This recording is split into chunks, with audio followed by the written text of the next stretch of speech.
Hello guys, আমি আজকে আপনাদেরকে আলু বেগুন দিয়ে ইলিশ মাছের ঝোল করে দেখাবো খুব কম সময়। দেখুন আমি এখানে দুটো ইলিশ মাছ আমি ভালো করে ধুয়ে কেটে আমি রেখে দিয়েছি। আর আমি এর মধ্যে দেবো 4-5টা কাঁচা লঙ্কা চিড়ে রেখেছি, আর আলু আর বেগুন আমি কেটে রেখেছি।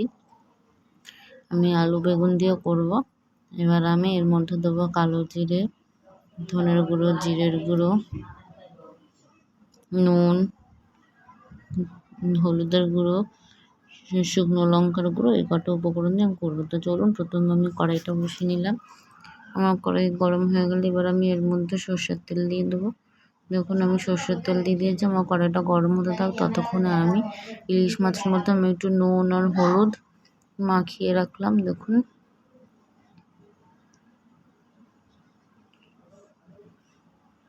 আমি একটু নুন আর হলুদ মাখিয়ে নিচ্ছি ভালোভাবে। দেখুন আমার মাখানো হয়ে গেছে। এদিকে আমার কড়াইয়ের তেলও গরম হয়ে গেছে। এবার আমি এর মধ্যে প্রথমে কালো জিরে দিয়ে দেবো। এরপর আমি আলু দিয়ে দেবো। দেখুন আমি আলুটাও দিয়ে দিলাম। এবার আমি এর মধ্যে আলুটা একটু নেড়ে চেড়ে আমি এর মধ্যে কাঁচা লঙ্কার চিড়াটা যে চিড়ে রেখেছিলাম সেই কাঁচা লঙ্কার চিড়াটা দেবো।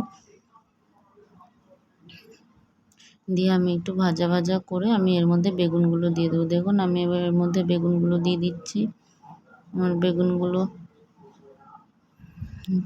আমি আলু বেগুনটাকে একটু ভালোভাবে ভেজে এবার আমি এর মধ্যে একে একে সব গুঁড়ো মশলাগুলো দেবো। প্রথমে আমি আন্দাজ মতন ধনের গুঁড়ো, জিরের গুঁড়ো, হলুদের গুঁড়ো আর শুকনো লঙ্কার গুঁড়ো একদম সামান্য জাস্ট একটু রং হওয়ার জন্য দিয়েছি, আপনারা চাইলে নাও দিতে পারে। দিয়ে এবার আমি এই মশলাটাকে ভালোভাবে কষিয়ে নেব। দেখুন এই মশলাটাকে ভালোভাবে কষিয়ে নিচ্ছি। এবার আমি আন্দাজ মতন নুন দিয়ে দিলাম। এবার আমি মশলাটাকে ভালোভাবে কষিয়ে নিচ্ছি। কষানো হয়ে গেলে আমি এর মধ্যে জল দিয়ে দেবো। দেখুন আমি এর মধ্যে এবার জল দিয়ে আমি এবার এই ঝোলটাকে একটু ফুটতে দেবো। আমার ঝোলটা ফুটে উঠলে আমি এর মধ্যে মাছগুলো দিয়ে দেবো।